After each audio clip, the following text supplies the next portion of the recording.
সাপের কামড়ে মৃত্যু হলো 6 বছরের শিশু। ঘুমন্ত অবস্থায় বিছানায় সাপের দংশ। প্রচন্ড জ্বালা করতে শুরু করলে চিৎকার করে ওঠে শিশু। তাড়াতাড়ি করে হাসপাতালে নিয়ে যাওয়ার পথে মৃত্যু হলো শিশু। মুর্শিদাবাদের খড়গ্রাম থানার অন্তর্গত মহিষা অঞ্চলের রসুলপুরের ঘটনা।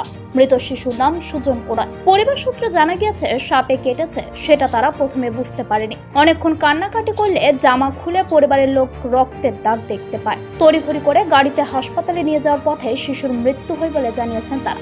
অকাল মৃত্যুতে পরিবার সহ এলাকায় নেমে এসেছে শোকের ছায়া। রাত্রেবেলায় যখন বাচ্চা যখন শুয়েছিল তখন কিসে কামড়ে দিয়েছে তো বুঝতে পারেনি। দিয়ে তারপরে যখন জ্বালা করে ওঠে শরীর, তখন ধরাম করে উঠে তখন চিৎকার করতে লাগলো যে কিসে কামড়ে দিল বলে। বাবা মাকে ডাকতে থাকে।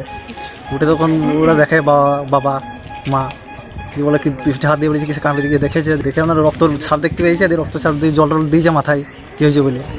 দিয়ে রক্ত ছাপ দিকে তখন পিঠটা ধুয়ে দিয়ে দিয়ে এবার হসপিটালের জন্য গাড়ি বের করেছে। তখন আপনার বমি করেছে। তার আগে বমি করার পরে আপনার গাড়িতে চাপায় তখন পেচ্ছাপ পায়খানা করেছে। তারপর আস্তে আস্তে ওনার লাঠিয়ে গিয়েছে আর কি।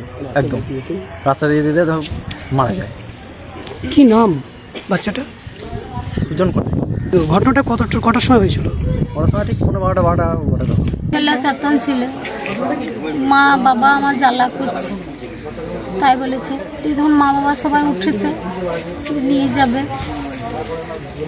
দিয়ে বেড়েছে।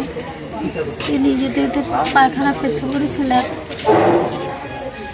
রাস্তায় যেতে যেতে ছেলে সারা। মুর্শিদাবাদ থেকে জয়দুল শেখের রিপোর্ট, NBTV।